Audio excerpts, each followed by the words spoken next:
My name is Erica Malone. I'm 44, and until recently, I was the Senior Strategic Program Director at Volantra Solutions, a pharmaceutical tech company that I helped build from the ground up.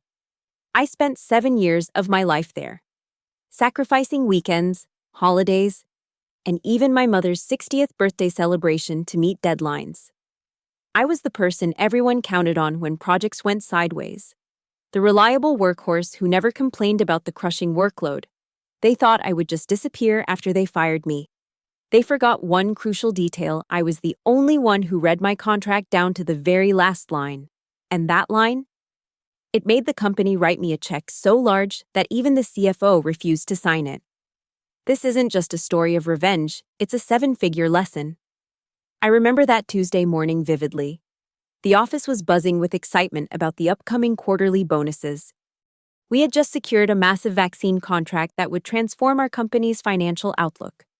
People were already planning vacations, home renovations, or in my case, paying off my father's medical bills and fixing my leaking roof.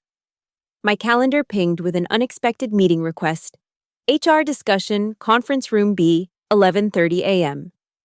I thought nothing of it. Perhaps it was about the new health insurance options they'd been promising. When I walked into the room, I immediately sensed something was wrong. Mitchell Crane, my direct supervisor for the past 7 years, sat there with a strange smirk that made my stomach turn. Beside him was Jenna, the new HR representative I'd only seen twice before. "Please, take a seat, Erica," Jenna said, her voice clinically detached. No warmth, no humanity. Just a mechanical delivery of what was clearly a rehearsed speech. "I'm afraid we have to terminate your employment. Effective, immediately," she continued, sliding a manila folder across the table. "This contains information about your 3-week severance package and the procedure for returning company property." I felt the blood drain from my face. What? Why I just brought in the largest contract in company history. Mitchell cleared his throat, that self-satisfied smirk still plastered across his face. "Your performance hasn't met our expectations in several key areas. We've documented numerous instances where your work fell short of Volantra's standards." This was absurd. I had consistently received outstanding performance reviews. My projects were always completed on time and under budget. The vaccine contract I'd secured 2 weeks earlier was projected to bring in millions. "What specific instances?" I demanded. Mitchell waved his hand dismissively. "It's all in the documentation. HR has records of several formal warnings." I had never received a single warning in my entire tenure at Volantra. "But the quarterly bonuses are next week," I said, my voice barely a whisper. I was counting on that money. Jenna's face remained impassive. "The bonus is performance-based and only available to current employees at the time of distribution." That bonus would have been at least $45,000. Money I desperately needed. My father's cancer treatments had drained my savings, and my house needed urgent repairs before the rainy season. Mitchell stood up, signaling that the conversation was over. "Security will escort you to your desk. You have 30 minutes to collect your personal belongings." As I walked out in a daze, a security guard trailing behind me like I was some kind of criminal. I caught a glimpse of Mitchell through his office window. He was on the phone, laughing. He looked like a man who had just won the lottery. I made it home somehow, though I don't remember the drive. My hands were shaking so badly I could barely get the key in the door. Once inside, I collapsed onto the kitchen floor, my mind racing between panic, nausea, and rage. What would I tell my father? How would I make my mortgage payment next month? Why had they done this just days before the bonus payout? I opened a bottle of whiskey I'd been saving for a special occasion and poured myself a generous glass. The burning sensation as it went down was the only thing that felt real. After my second drink, I decided I needed to start organizing my job search materials. I dragged myself to the spare bedroom that served as my home office and began rummaging through my filing cabinet. That's when I found it. A thick manila envelope labeled Volantra, Original Employment Documents 2017. Inside was the contract I'd negotiated when the company was still a struggling startup, desperate for experienced talent but unable to offer competitive salaries. I remembered the negotiations vividly. Ray Holt, the CEO, had been straightforward about their financial limitations, but promised that early employees would be rewarded when the company succeeded. I had insisted on putting some specific protections in writing. I flipped through the pages, skimming the familiar language about responsibilities, compensation, and benefits. And then I saw it, Clause 14.3, nestled between provisions about termination and severance. In the event employee is terminated without cause during a fiscal quarter in which employee has secured new business for the company, employee shall be entitled to receive 10% of the net profit generated by the company in said quarter, payable within 30 days of the quarter's end. I read it 3 times, my heart racing. I remembered insisting on this clause as protection against exactly this scenario being pushed out right before reaping the rewards of my work. I started laughing, not from joy, but from the dark irony of it all. They had fired me 2 weeks after I closed a vaccine contract worth millions. A deal that I had spent 18 months cultivating. A contract that would be booked in this very quarter. I reached for my phone and scrolled through my contacts until I found the name I was looking for, Barry Lasker. Barry was a ruthless corporate attorney I'd met at a pharmaceutical conference years ago. We'd kept in touch, occasionally meeting for coffee when our schedules aligned. He'd once told me, "If a company ever screws you over, call me. I eat corporate lawyers for breakfast." It was nearly midnight, but I sent him a text anyway. "Need your help, fired right before bonus, have contractual leverage. Can we meet tomorrow?" His response came within minutes. My office. 9 a.m. Bring all documentation. That night, I barely slept. My mind oscillated between crushing anxiety and flashes of vindictive hope. By morning, I'd compiled every relevant document my original contract. Performance reviews, emails praising my work, and most importantly, documents related to the vaccine contract I'd secured. Barry's office was in a sleek downtown building, his firm occupying the entire 32nd floor. His corner office offered panoramic views of the city, but he didn't seem interested in the scenery. His attention was entirely focused on the documents spread across his massive desk. "This is fascinating," he said, adjusting his reading glasses as he examined Clause 14.3. "This language is remarkably clear. No ambiguity at all." "Is it enforceable?" I asked. Barry nodded slowly. "Absolutely. It's a properly executed contract. And this clause is neither unconscionable nor against public policy." He looked up at me. "Do you have any idea what the company's profit will be this quarter?" I shook my head. "Not exactly. But I know the vaccine contract I secured is worth at least $80 million, with profit margins around 50 to 60%. Barry whistled. "So we're potentially talking about millions of dollars. Will they try to claim I was fired for cause to avoid paying?" Barry's expression darkened. "Count on it. They'll manufacture a paper trail if they haven't already. Companies like Volantra have playbooks for situations like this. They'll suddenly discover performance issues, missed deadlines, insubordination, anything to justify termination with cause. But none of that exists," I protested. "I've never even received a verbal warning." "Doesn't matter. They'll create it." Barry leaned forward. "Do you still have any allies inside the company? Anyone who might help us?" I thought about it. Most of my colleagues would be too scared to risk their own positions. But there was one person who might help. Angela Rodriguez, my deputy director. We've worked together for 5 years. Mitchell has been making her life miserable too. Contact her, discreetly. We need to know what's happening inside right now. I sent Angela a carefully worded text, asking if she could meet for coffee after work. She responded immediately. "Corner Cafe, 6 p.m., need to talk too." The corner cafe was busy enough that we could talk without being overheard, yet quiet enough that we didn't have to whisper. Angela looked exhausted, with dark circles under her eyes and a tension in her shoulders that hadn't been there a week ago. "It's a bloodbath, Erica," she said after ordering her latte. "You're not the only one. Mitchell has fired 5 other senior team members in the past 2 weeks. All people who were due for substantial bonuses. Why the company is doing better than ever." Angela lowered her voice. Mitchell is being groomed for COO. He promised the board he could optimize operational expenditures by 15% while maintaining revenue growth. In corporate speak, fire the expensive people and make the rest work harder. I finished for her. She nodded. The vaccine contract you secured is being booked this quarter. Finance is projecting around $42 million in profit. Mitchell's getting all the credit for both the contract and the cost cutting. My hands clenched around my coffee cup. Do you have access to any documentation about my termination? Anything that shows why I was supposedly fired? Angela hesitated, then nodded. I can try. Mitchell has been having me compile reports about departmental performance. I've seen some files with your name. Can you get copies? It's risky, she whispered. They've increased security on the servers since the layoffs started. I wouldn't ask if it wasn't important. They're trying to cheat me out of something that's legally mine.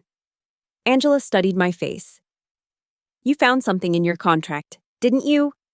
I simply nodded. I'll see what I can do, she promised. Give me a couple of days. I left the cafe feeling marginally better.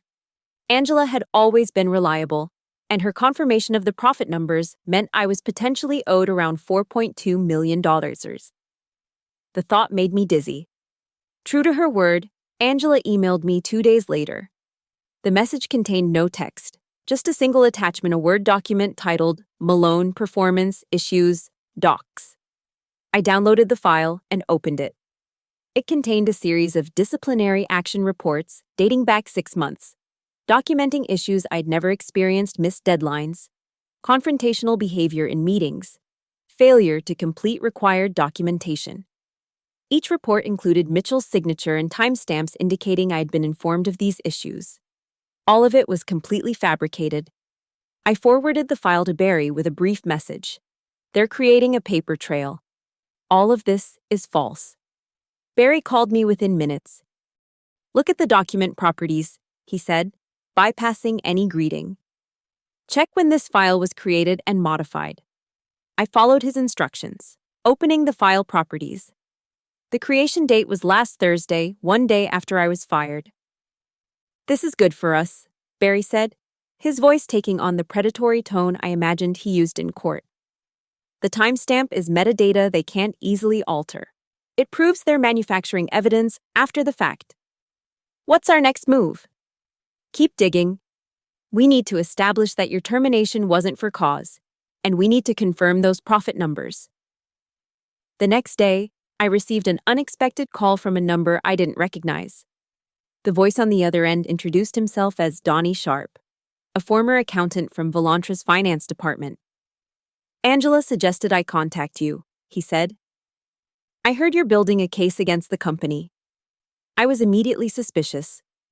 What's your interest in this? I was fired 3 weeks ago after I refused to manipulate the quarterly financial forecasts. Mitchell and the CFO wanted to shift some revenue recognition to inflate Q2 numbers. I told them it violated accounting standards, and suddenly I was out the door. Why would they want to inflate Q2 specifically? Executive bonuses. Donnie explained. The C-suite gets bonuses based on quarterly performance. By shifting revenue into Q2, they maximize their own compensation while having plenty left for a strong Q3. This added a new dimension to my case. Do you have any evidence of this? I have the original financial projections and the adjusted ones they wanted me to use, plus emails from the CFO instructing me to refine the numbers. Would that help your case? Enormously, I said, trying to contain my excitement. Can you send them to me? Better than that? Donnie replied, I'll give you a USB drive with everything. These aren't documents I want floating around in email. We arranged to meet the following day at a public library.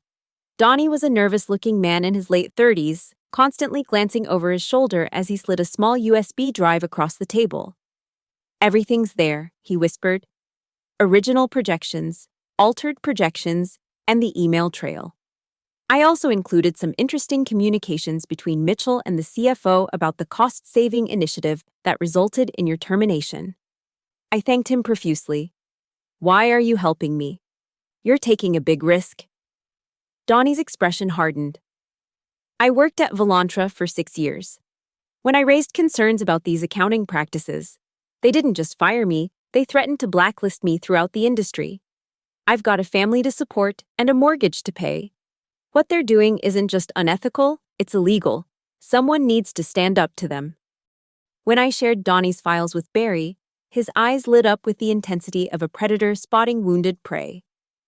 "This is gold," he said, scrolling through the emails. "Not only do we have evidence they fabricated reasons to fire you after the fact, but we now have documentation of potentially fraudulent accounting practices. This gives us tremendous leverage." Barry spent the next few days preparing our strategy. When he felt we had an airtight case, he sent a carefully worded letter to Volantra's legal department, requesting a meeting to discuss Ms. Malone's termination and certain contractual obligations that remain unfulfilled. The response came quickly. We were invited to Volantra headquarters the following Monday for a meeting with CEO Raymond Holt, Mitchell Crane, and their legal counsel. Walking back into the Volantra building felt surreal. Just 3 weeks earlier, I had been a respected senior director. Now I was an adversary, escorted by security to the executive conference room like a potential threat. Raymond Holt sat at the head of the table, looking considerably less comfortable than the last time I'd seen him. Mitchell sat to his right, his usual smugness replaced by a tense, rigid posture. Across from them sat a severe-looking woman I recognized as Helen Winters, Volantra's chief legal counsel, flanked by 2 junior attorneys furiously taking notes. Barry and I took our seats at the opposite end of the table. I had dressed carefully for this meeting, choosing a sharp charcoal suit that projected confidence and professionalism. Barry looked every inch the shark in his tailored navy suit and blood-red tie. "Let's get straight to the point," Barry began, placing a folder on the table. "My client, Erica Malone, was terminated without cause 1 week before quarterly bonuses were to be distributed, according to her employment contract, specifically Clause 14. 3. She is entitled to 10% of the net profit generated by Volantra in the current quarter. Based on financial projections we've obtained, that amount is approximately $4.2 million. Mitchell's face flushed red. "That's absurd." "She was terminated for cause. We have extensive documentation of performance issues dating back months." Barry smiled thinly. "You mean the documentation created the day after her termination?" He slid a printed copy of the document properties across the table. "Fabricating evidence post-termination isn't going to help your case, Mr. Crane." Helen Winters leaned forward. "We have multiple witnesses who can attest to Ms. Malone's performance issues. This clause you're referring to only applies to termination without cause, which is not the case here." "Interesting," Barry replied, opening another folder. "We have statements from several current and former employees contradicting that claim, including one from your finance department who can testify that Ms. Malone was terminated as part of a cost-cutting initiative specifically designed to avoid paying earned bonuses." He placed Donnie's signed statement on the table, along with printouts of the emails between Mitchell and the CFO. "Additionally," Barry continued, "we have evidence suggesting that Volantra has been engaging in questionable accounting practices, shifting revenue recognition between quarters to manipulate executive bonus payouts. I'm sure the SEC would find that quite interesting." The room fell silent. Raymond Holt, who had been quietly observing until now, turned to Mitchell with a look of barely contained fury. "Is this true? Did you create documentation after the fact?" Mitchell shifted uncomfortably. "We had verbal conversations about performance issues. I simply formalized them after her departure for record-keeping purposes." "And these emails about shifting revenue recognition," Holt demanded, gesturing at the printouts. "That was just exploratory discussion about optimizing our financial reporting." Mitchell stammered. "Nothing improper was actually done. We have the original and altered financial projections that suggest otherwise," Barry interjected smoothly. "And Mr. Sharp is prepared to testify about the pressure he faced to manipulate these figures before his own retaliatory termination." Holt's face had turned ashen. He turned to Helen Winters. "Give us the room. I need to speak with Mitchell privately. The lawyers gathered their materials and filed out. Barry and I remained seated. You too, Holt said, looking at us. Barry shook his head. My client and I will wait in the adjacent conference room. We're not leaving the building until this matter is resolved. We were escorted to a smaller conference room down the hall.